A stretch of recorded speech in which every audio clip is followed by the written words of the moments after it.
नमस्कार, मैं कमलेश चौहान, आरोग्य विकास फाउंडेशन न्यूरोथेरेपी सेंटर मुंबई से आज एक विषय लेके आई हूँ।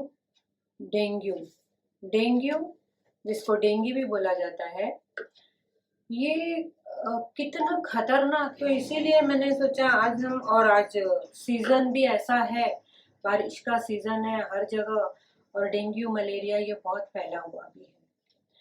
तो भगवान ना करे किसी का घर में डेंगू पेशेंट हो, हॉस्पिटल में हो, तो कैसे उससे बचना, एटलीस्ट ये उनको पता हो या डॉक्टरों को भी पता हो, तो हम डेंगू में एटलीस्ट डेथ तो नहीं होगी। तो इसलिए मैंने आज ये विषय लिया है। डेंगू ये ज़्यादातर एक मच्छर होता है, एडिस करके मस्क्यूटो, वो काटने से होता है। और वो काटता है यानी उसने किसी डेंगू पेशेंट को काटा होता है, उसके अंदर वो इन्फेक्टेड ब्लड होता है, और वो जाके फिर दूसरे को जब काटता है तो वो इन्फेक्शन जो होता है, वो वायरल जो होता है, वायरस, वो उस व्यक्ति के शरीर में चला जाता है। ये जो डेंगू का मच्छर जो है एडिस, ये पानी में रहता है, और ये अच्छे पानी में भी रहता है। मतलब आपके घर के आसपास अगर कुंडी है, गमले में पानी है, या कहीं रखा हुआ है पानी, तो ये उसमें भी बड़ा हो सकता है।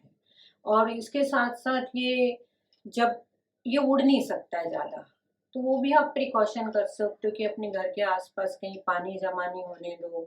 और ये नीचे नीचे रहता है, ये ऊपर ज़्यादा उड़ नहीं सकता है, तो ज़्यादातर ये पैरों में काटता है। तो पैरों में अगर हम कोई सरसों का तेल या ऐसे कुछ लगा के रखें, तो वो संभावना कम हो सकती है।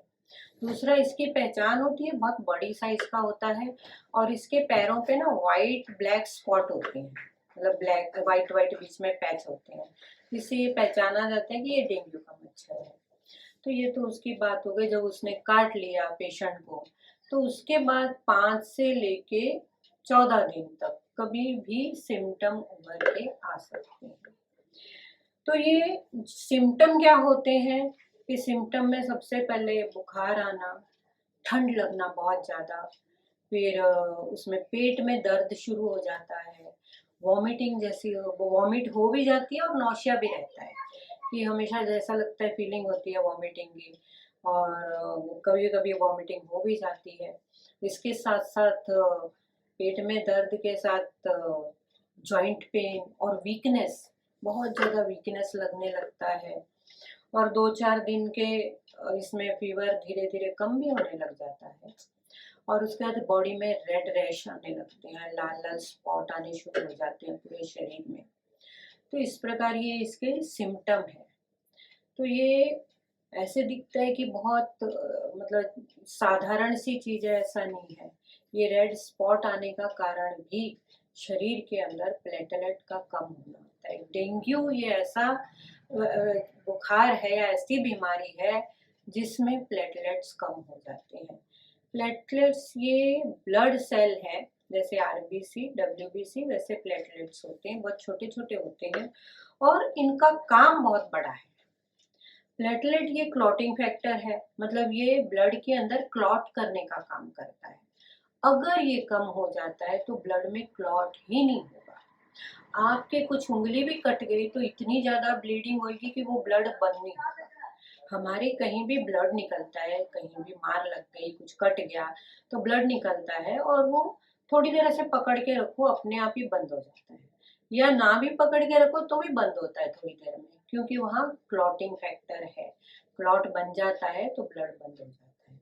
पर ये क्लॉटिंग फैक्टर ना हो तो ब्लीडिंग होती रहती है। दूसरी चीज है इसमें कि प्लेटलेट कम होने से आपके ये जो आर्टरीज हैं, ब्लड वेजल्स हैं, तो ये आर्टरी के अंदर की जो वॉल है उसकी रिपेयरिंग करने का काम प्लेटलेट का होता है। प्लेटलेट जहाँ भी थोड़ी सी भी आर्टरी डैमेज होती हैं, तो उस आर्टरी में जाके ये चिपक जाते हैं, जैसे सीमेंट लगाते हैं वैसे, और धीरे धीरे वहाँ पर वो लेवल कर देते हैं, उसका जो डैमेजेस है वो ठीक हो जाता है। तो प्लेटलेट्स के दो इम्पोर्टेंट काम है। आपके शरीर में कितनी सारी ब्लड वेसल है, पूरे शरीर में ब्लड घूम रहा है, तो वो सभी की सुरक्षा का, सभी को ठीक रखना, स्वस्थ रखना उन आर्टरीज को, वो काम प्लेटलेट्स का है। तो जब भी प्लेटलेट्स कम होते हैं तो हमारी आर्टरी पे भी असर होता है। अगर आर्टरी वीक हो गई तो इंटरनल ब्लीडिंग हो जाएंगी। जैसे वो बलून को आपने बहुत फुला लिया तो फट जाएगा, तो ऐसे ही हमारी आर्टरी पतली हो जाएंगी तो वो फटने लगती हैं जगह जगह। इंटरनल ब्लीडिंग हो सकती है, वॉमिट हो सकती है ब्लड की। तो इस प्रकार से ये जब प्लेटलेट डाउन होने लगते हैं तो ये जो हमारे हार्ट पे, हमारी किडनी पे या लंग्स पे, इन ऑर्गन पे भी उनका असर होता है, क्योंकि ब्लड तो हर जगह पहुंचेगा ना, हर ऑर्गन में ब्लड जाएगा ब्लड वेसल के थ्रू। तो ब्लड वेसल ही वीक हो गई तो हर एक ऑर्गन में ये चीजें कम होनी शुरू हो जाती है।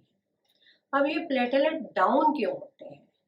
जैसे कि साइंटिस्ट बताते हैं या बुक्स में लिखा हुआ है कि जब ये वायरस शरीर के अंदर एंटर करता है, जाता है, तो ये प्लेटलेट से अटैच हो जाता है, इसकी बॉन्डिंग हो जाती है प्लेटलेट्स के साथ, तो ये उनका एक हिस्सा बन जाता है।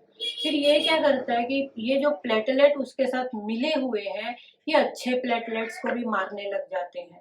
तो इस प्रकार से एक तो कुछ प्लेटलेट्स जो वायरस के साथ चिपक गए, और जो अच्छे प्लेटलेट्स हैं उनको भी ये मारना शुरू करते हैं। और धीरे धीरे ये 2-4 दिन के बाद, मतलब जब से आपको फीवर आया उसके 2-4 दिन बाद, बुखार हो नहीं हो उससे कोई फर्क नहीं पड़ता, बुखार ठीक होने के बाद भी ये डाउन डाउन जाते हैं। इसीलिए जब भी डेंगू होता है उसके कुछ दिनों तक आपको एटलीस्ट सीबीसी चेक कराना जरूरी है, ताकि कितने प्लेटलेट कम हो गए आपको पता रहे, और कम से कम जान की, लाइफ थ्रेटनिंग ना हो, जान की कीमत ना देनी पड़े। तो इस प्रकार से ये, और दूसरी चीज है, ये वायरस बोन मैरो को भी सप्रेस करता है, तो उसके कारण भी प्लेटलेट लो हो जाते हैं। तो ये जो चीजें हैं इसमें हमने काफी सालों से न्यूरोथेरेपी के द्वारा बहुत सारी चीजों में ये प्लेटलेट्स को, मतलब तुरंत ही एक दिन में भी ऊपर आए हैं।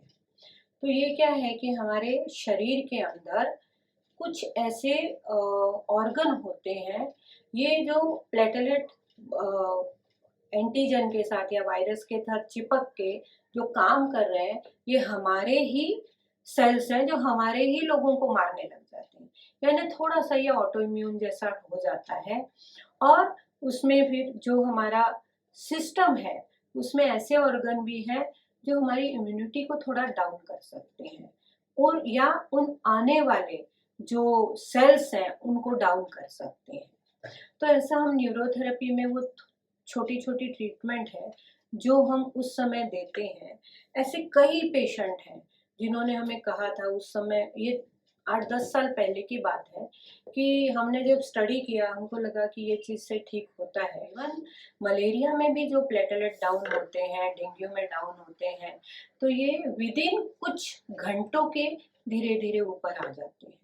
और एटलीस्ट जो हमारा डेंगू में सबसे ज़्यादा नुकसान होता है कि ब्लड वेसल्स हमारी टूट फटने लगती हैं, डैमेज होने लगती हैं, और फिर पूरे शरीर पे असर होता है उन चीज़ों का।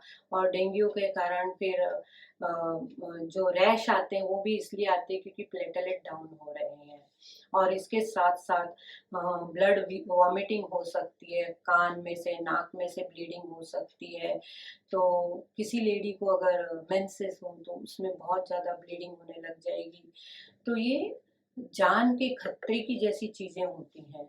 इसमें हम कुछ कोशिश करके ऐसे पेशेंट्स को, हम भगवान नहीं है कि हम बचा सकें, जो भगवान के निर्णय होते हैं वो होते हैं, लेकिन फिर भी हम कोशिश कर सकते हैं कि ऐसे पेशेंट के लिए हम ट्रीटमेंट बताई जाए और उनको कुछ न कुछ वो प्लेटलेट में चेंज आए और वो बंदा बच जाए, उसकी जान नहीं जाए। इसीलिए मेरी ये बहुत इच्छा है कि ये सभी लोगों को पता चले कि ये डेंगू में जो प्लेटलेट्स डाउन होते हैं न्यूरोथेरेपी में बहुत अच्छे से वो ऊपर आ सकते हैं। और जब हॉस्पिटल में प्लेटलेट चढ़ाए भी जाते हैं तो वो 1 दिन 2 दिन में फिर नीचे जाते हैं, उनको स्टेरॉइड दिया जाता है या प्लेटलेट्स दिए जाते हैं, तो वो 2 दिन 1 दिन रहने के बाद फिर नीचे आते हैं। पर न्यूरोथेरेपी ट्रीटमेंट के बाद वो नीचे नहीं आते हैं। ऐसे मेरे पास काफ़ी सारे हमारे थेरेपिस्ट ही 2-3 थे जिनको डेंगू हुआ था, और उसको हमने घर क्लिनिक पे ही ट्रीटमेंट वगैरह दी और हर रोज़ ब्लड टेस्ट करवाते थे, और उनके 30,000 40,000 प्लेटलेट्स थे और 3-4 दिन के बाद 2 लाख 3 लाख हो गए। उसके बाद भी आपको थोड़े दिन तक फॉलो करना चाहिए, ये चेक करना चाहिए हर हफ्ते में 1 दिन या 15 दिन में 1 दिन, ताकि कोई नुकसान नहीं हो जाए। और इस प्रकार से ये जो मेरी मतलब मेरी दिल की इच्छा थी, और न्यूरोथेरेपी में ये बहुत बहुत अच्छी चीज़ है। आप सभी देखिए, इस्तेमाल कीजिए, और किसी को भी कोई तकलीफ हो आप कांटेक्ट कीजिए, और हम आपको रास्ता दिखाएंगे इस प्लेटलेट्स जो डाउन है उनको ऊपर लाने का। सभी लोग सुरक्षित रहिए, स्वस्थ रहिए, खुश रहिए। नमस्कार।